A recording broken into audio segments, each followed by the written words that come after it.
Two Kids and a Career is a production of Jill Devine Media. Our more affluent communities are getting more, and that makes no sense to me. Why are our low-income communities getting less? It's a problem. It's a major problem. It goes back to something that I continue to wrestle with, because I remember a former boss had said to me one time, Jill, you're always worried about playing fair, and it's just different. And I guess for my type of personality, it still takes some things for me to realize what that fair is. Two Kids and a Career is brought to you by Blondin Real Estate. They're a family-owned boutique-style brokerage with over 40 years of experience serving the counties that surround St. Louis. See the properties they have to offer at blondinrealestate.com. That's blondinrealestate.com. Hi there, and welcome to Two Kids and a Career. I'm Jill Devine. As an entrepreneur, wife, and mama, the daily grind of trying to build a business while taking care of kids and trying to maintain a healthy connection with my hubby, it's a lot. With this podcast, you're going to hear candid conversations with other moms, parenting experts who can share their knowledge and insight, or you'll just hear me rambling to get it all out. There's going to be tears, there's going to be laughter, but most importantly, there will be support. Take a listen and connect with me so we can grow and learn from one another. This is Two Kids and a Career.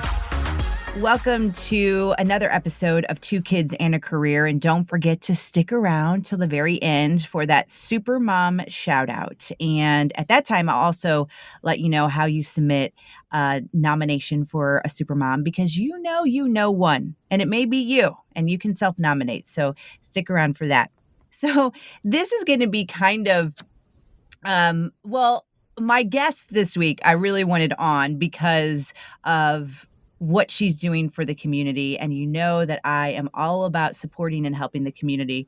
But as a side note, it's kind of funny because it has to do with vision. And I will tell you that I have been a Gold Star student all the way up until this year when it comes to vision. So I thought it would be funny to kind of joke around about that with this week's guest. Kate McKearn, welcome to the podcast. Hi, thank you. Now, I know you are not an ophthalmologist, but you are an executive director at iThrive, and you definitely know about vision. So I thought it would be kind of funny to tell you that I now have to do the readers, and I am surprised I didn't break down when I was at the doctor, because it's been a big joke in our family. My husband has terrible eyesight. And so every time I would come home from my annual checkup, I'd be like, yep, I passed again. I'm perfect. And I can't say that anymore. And it's hard to admit, and I'm dealing with it. I know. I feel you. I feel like I am very quickly approaching that reader's stage as well, or maybe should have already bit the bullet and done it. But yeah. Oh man. Yeah. It's a hard pill to swallow sometimes. I mean, I remember when it first started, and I went out to dinner with some friends, and my friend's husband was like, oh my gosh, you're getting so old. And I said, oh, just shut up. Put these on and look at the menu. And he put them on, and he looked at the menu, and he immediately took them off because he was like, oh, damn. I'm going to have to do that and get that. I was like, yep. So there's karma for you. Don't talk bad about it. It is crazy though.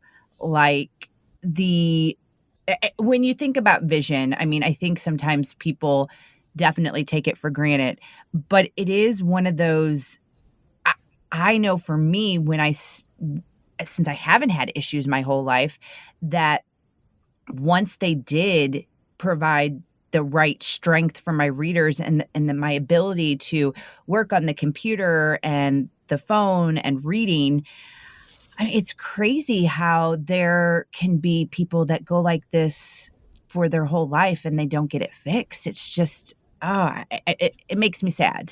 Yeah, absolutely. I mean, and your perspective is different, I think, than most, right? Because you've had good vision most of your life, and now, so you know what to compare it to. So like you knew you needed readers because you knew what clear sight was, and that doesn't happen a lot, especially with our younger kids. They don't know that they can't see because they've just never seen well. So it's very hard to identify that. And it's a really big problem.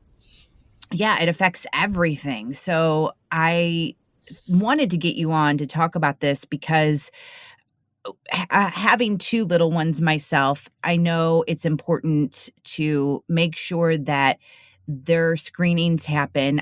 There are people that will tell me, I laugh because sometimes I'm like, man, I'm excelling in some things and in other things I'm definitely not. But when people are like, your girls go to the dentist and your girls get an annual eye checkup at their young age, A, I do it because I want them to get used to it. That's like one of the primary reasons of going to the dentist is, hey, start them now so that they won't be scared of that chair when it comes time, or that their first visit as a child isn't when they have, something tragic happen to their mouth. And then B, of course, I am so thankful that I get to meet people like you where I learn, oh my gosh, we got to do this soon. We got to do this sooner than later, because the quicker we can diagnose anything, the better for them in the long run. So I understand the importance of that and the importance with my girls. It's not just the routine visit with the pediatrician, which is fine, but I also take it to the next level with the expert in that field and try to make sure that they're thriving as best as they can. Um, I guess that's thriving goes right into I thrive. I want to know a little bit more about your kiddos and family life, but let's first start with the position that you have as the executive director at iThrive, and how you got there and what iThrive is all about. Yeah. Well, in my past life, prior to joining the iThrive team, I was an inner city school teacher. So I taught for about 12 years. And it was really that experience that made me realize like the impact a pair of glasses can have. I had a student my last year here in St. Louis public schools. Who was just really struggling, came in with a lot of referrals, out of school suspensions before starting fifth grade with me, and was on some ADHD medication. And most significantly, he was reading 2 grade levels below. So he Oh, was actually reading at a third grade reading level coming into fifth grade. And so quickly I realized he couldn't see. He couldn't, it didn't matter how close I got him to the board or how close he held his book. He just couldn't see. And so I worked with his mom and we got him an exam and glasses, and it was like an instantaneous change. By the end of the fifth grade year, he was reading at a sixth grade reading level. wow. He was off his medication, off his ADHD medication, and he was just truly thriving. And it's such a small thing, right? I call it like a tool. It's such a simple tool that makes such a huge difference. And it wasn't his fault. He didn't know. He didn't know he couldn't see because that's all he's seen. And he wasn't getting vision screenings at school because a lot of the our inner city schools are very under resourced, and so often those things are slipping through the cracks. And it was just one of those things, with all of the other outliers out there, behavior and this ADHD diagnosis. It was never, we didn't take it far enough back to just say, like, could it just be this basic need that hasn't been fulfilled? And that was his vision. Well, I'm interrupting because is the burning question I have. When you say that he was suspended and the ADHD and all that, is it an act of him acting out because he's frustrated, or how? I know you're not a psychologist, but how do they work together? Because that's very interesting to me. Yeah, and it was always very interesting for me as a teacher. And yes, to answer your question, kids get frustrated. If you can't see, you can't learn. And so we're not setting him up for success. So like, what else does he have to do, right? So he's trying to get attention in a different way. And so I saw that a lot, not just with him, but with many of my kiddos. Behavior there was an underlying reason why a behavior was happening. So in this case, it was his vision. Wow.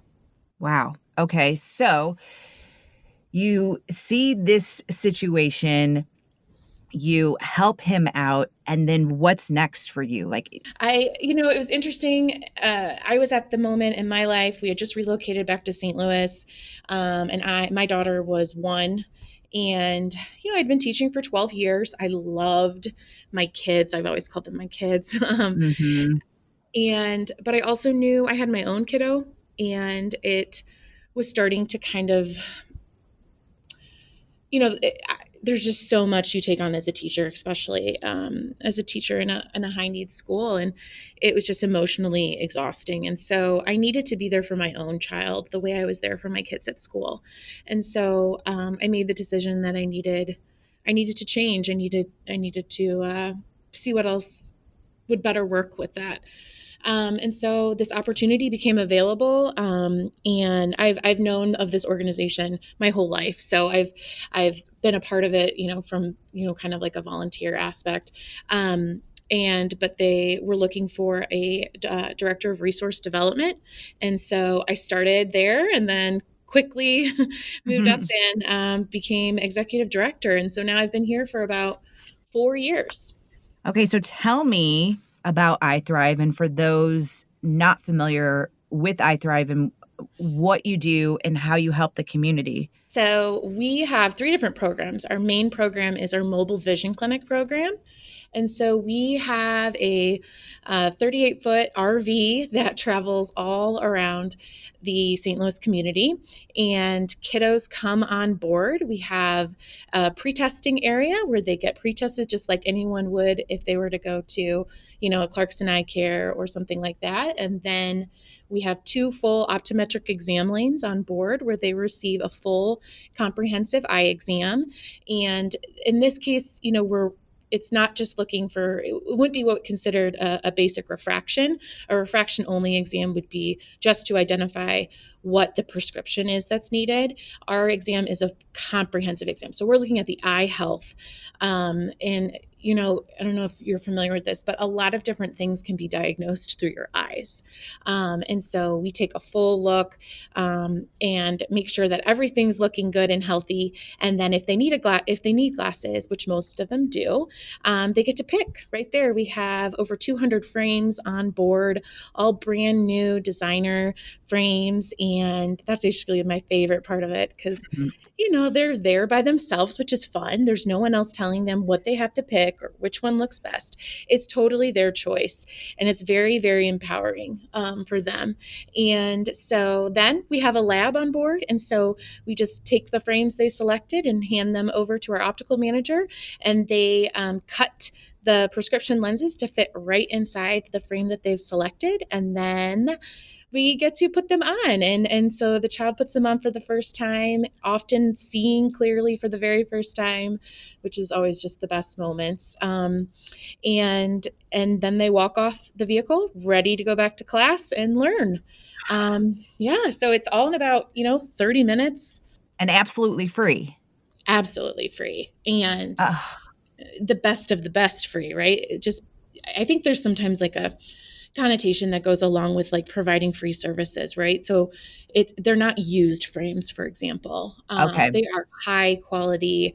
They're we have Nike, we have Kohan, Juicy, and every kind of frame that a child could want. Like we have it. And I've had kiddos come on and look at me after they put on their glasses. And one little guy in particular, I remember from East St. Louis, looked up at me after he got his glasses and he said, "Thank you." And I said, "Oh, you're welcome. I'm just so happy you love them." He goes, "No, thank you. This Oh, is the nicest thing I've ever owned." And then he walked off. And it's just like, wow.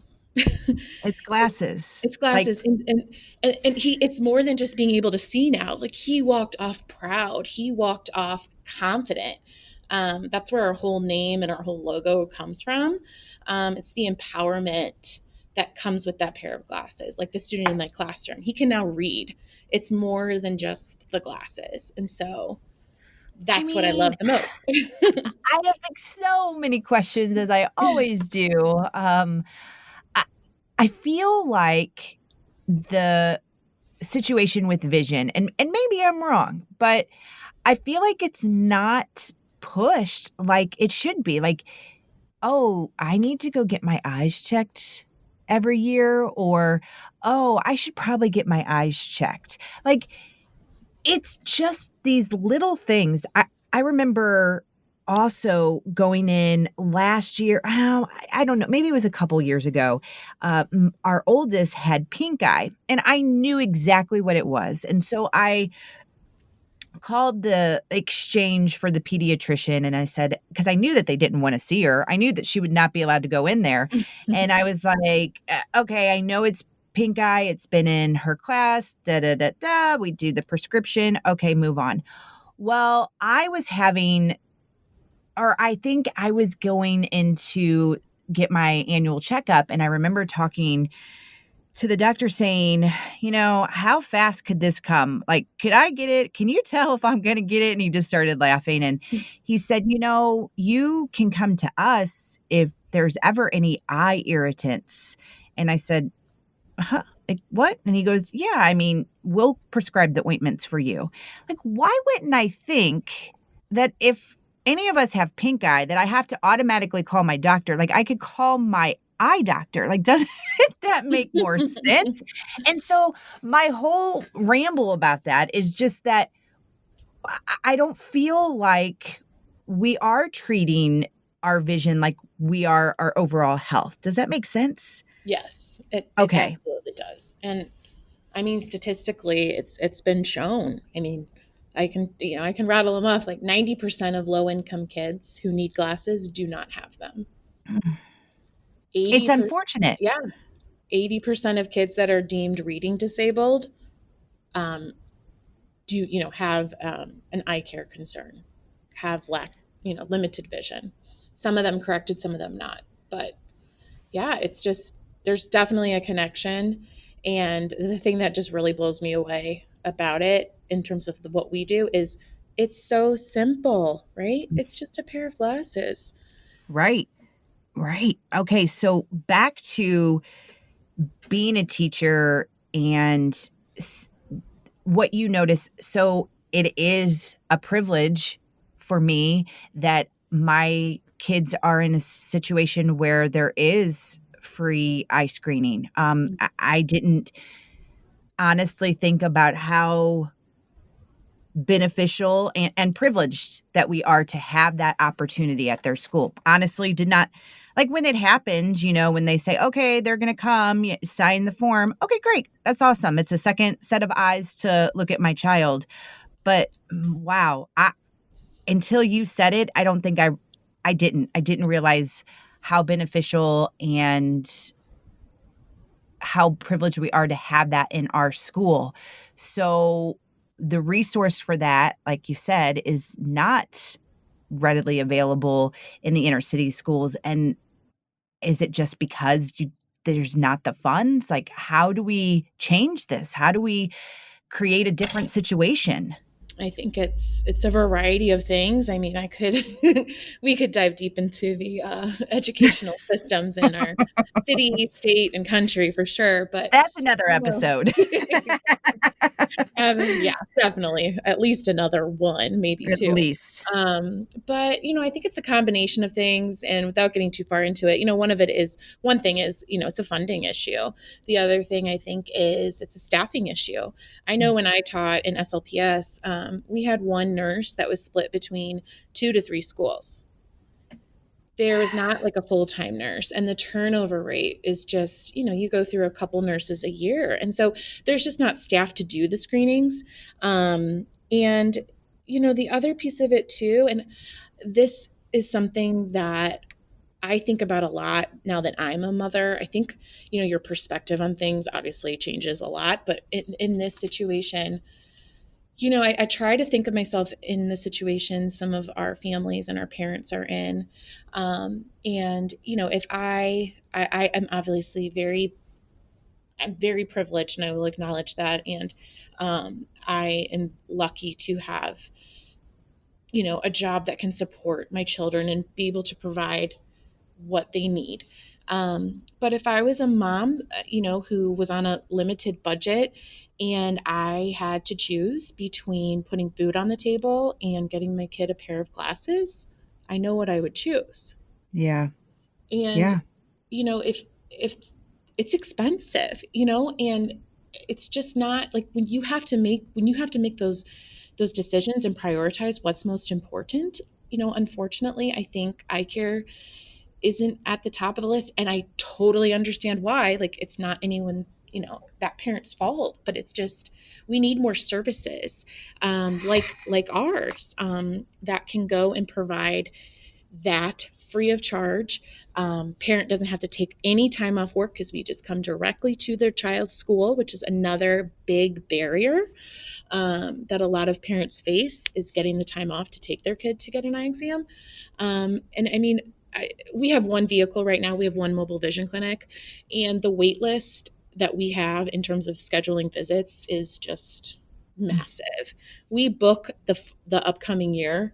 We will start opening up our schedule in March for the 21-22 school year. And I Wow. guarantee it'll be filled by April. So there's so many more. Like, we could get 3 mobile vision clinics out there, and the need is tremendous. And so just being able to get out there and help and support, and also being able to help. The other piece that we started last year was a screening program. So rather than, because we know, and I know this too, just from my personal perspective, I know how much is on the nurse's plate already. And if we can go in and provide the screening for everybody, then why don't we do that? And so we did.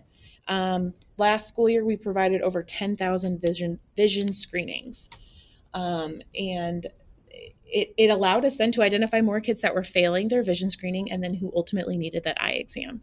So those types of services are definitely would help a lot.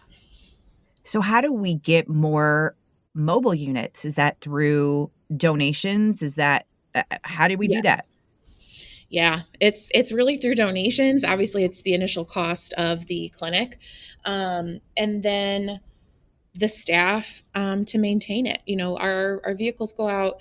Our vehicles out today with our optometrist, our optical manager, and our operations specialist, and they're actually out right now at Cahokia. And yeah, it's more than just like a one-time cost, right? So it's the upkeep, it's the maintenance, it's the staffing, both on board the vehicle and back here at the office, in terms of scheduling. And then the other piece is we have a replacement program that we also operate back here at our office. And this one is also very near and dear to my heart, because kids break their glasses, they lose their glasses. Sometimes in the middle of the night, a kid is going to need to move for whatever reason, and they don't remember to grab their glasses, and now they're gone. And I am very proud that we have a no questions asked free replacement program. If any Love. child breaks or loses their glasses for whatever reason, it doesn't matter. We will make and ship a brand new pair of glasses directly to their house. That's Yeah. so awesome. Okay, so I have more questions, but anyone that is like compelled right now, I want to give, I want to do something, should they just go to ithrive.org? Yes, they can go to Okay. iThrive.org. We have, obviously, you can make an online donation there, or, if there is, or they can give me a call here at the office, send an email. Be happy to chat about lots of different opportunities that we have for, in terms of like funding opportunities. Okay, what's your phone number and also the email? Yeah, so the phone number here is 314-736-1400. And anyone can email me directly. My name is Kate, Kate, McKearn, McKearn, at ithrive.org. And I will have all of that on the show notes at jilldevine.com. I wanted to dive into the health issues as far as I Thrive and how that is connected. So I know you said the screenings and they can get the glasses right then and there. And then if there's something more than just putting those glasses on so that they can see, what are the next steps as far as that goes? So this is something else we've really grown over the past several years. We have a referral program. So if our optometrist sees something that is concerning, either with the eye or relating to the eye, they will write a referral for follow-up care. And then immediately following the visit, we will fax that referral to one of our partners, which is UMSL, SLU, and WashU, and to their pediatric ophthalmology departments. And they will then reach out directly to that parent to schedule their child for a follow-up appointment.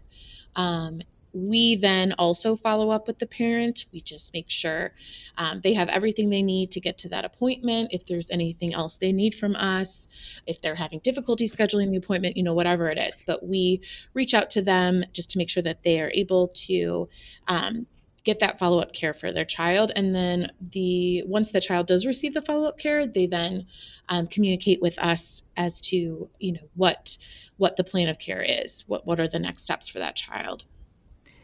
So I believe in being completely transparent and honest. And I will tell you that, as I mentioned at the beginning of this episode, I was excited to talk to you because of the work that's being done in the community. But I didn't realize I was going to be this fired up, that I was going to be so my brain is just working like, oh my gosh, what about this? What about that? What about this? I really truly didn't know that was going to take place in this episode. And I think, to your point, it's probably because I am a mom now, and maybe because too, I like you said, I have had perfect vision and now I know the difference. So I can't even imagine what a child, even in my situation where it's not even that bad, but a child that, even if they have what's going on with me right now and they popped on a pair of glasses, like what the world looks like for them. It just, I don't know. Like, I am so moved by this. And I think the other aspect that keeps going in my mind, and again, we talked about this is like a couple other episodes.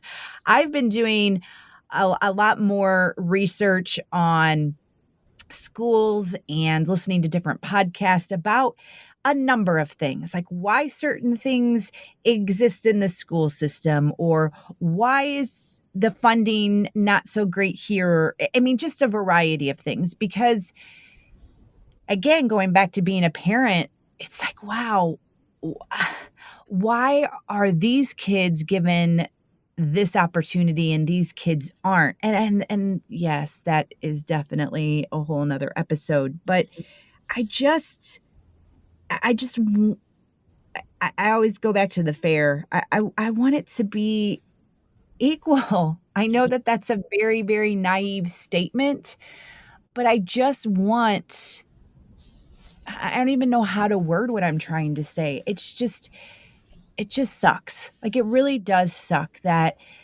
a mom or dad has to choose groceries over their child's health at some point, or in some situations. And I don't know. I'm just really bothered by that.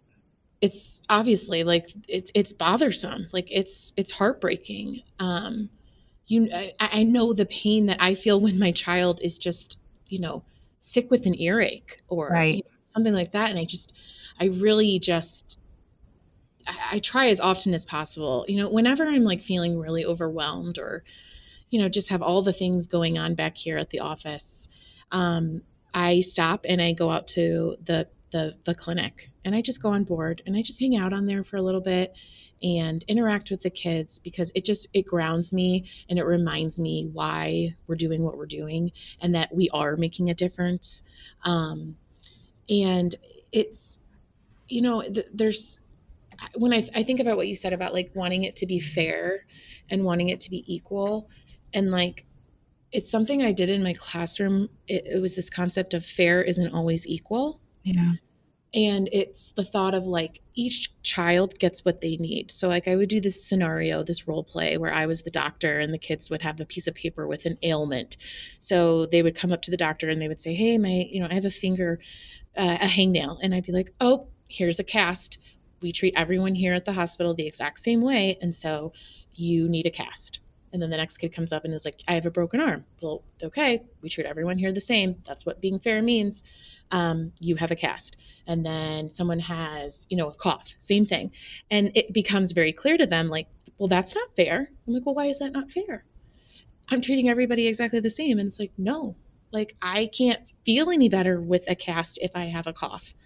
And it's like, oh, okay. So then what is fair? And it's the whole conversation of fair is different for each person.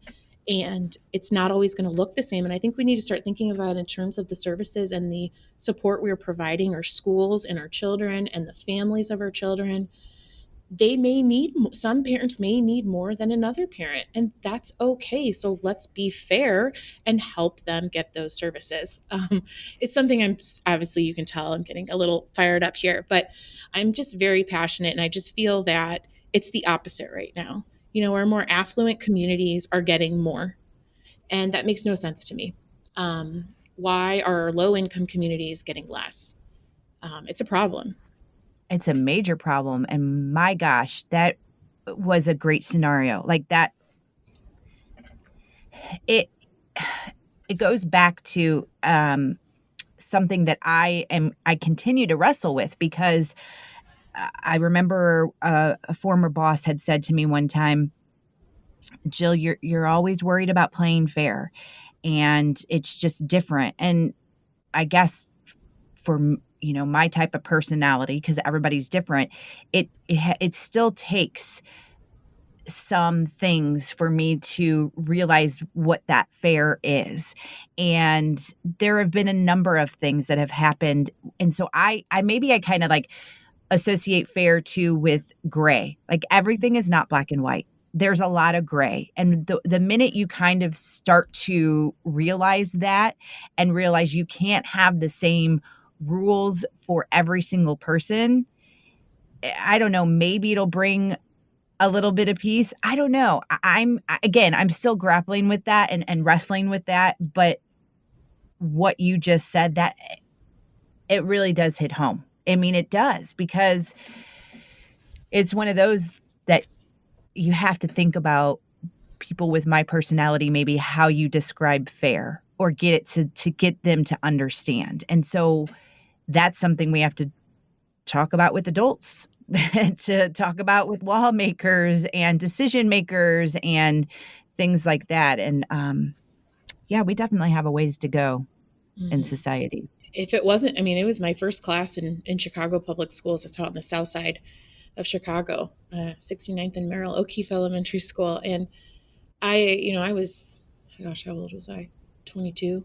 I was straight out of college with a psychology degree, and joined Teach for America and did a summer student teaching in Compton, LA, and then just went right into this classroom. And though my kids taught me more about myself, I am 100% positive, than I ever taught them that first year. And they're the ones that taught me that. Because I grew up with the kind of connotation of everyone gets the same amount and that's fair, and you open this many, you have 2 gifts on Christmas and you have 2 gifts on Christmas. It doesn't matter if one of those gifts is a bike and the other one's getting 2 books, right? And yeah, that's one of the things my kiddos there taught me. But it's one of those things. It's just, at least I didn't realize until I lived it, until I saw it, until, my kids showed me. And yeah. Well, you're definitely a special person that was put in the place that you are for a reason. And I know teachers alone, it's a tough job as it is. Take it even to this pandemic and everything. I can't even imagine what the stress load is.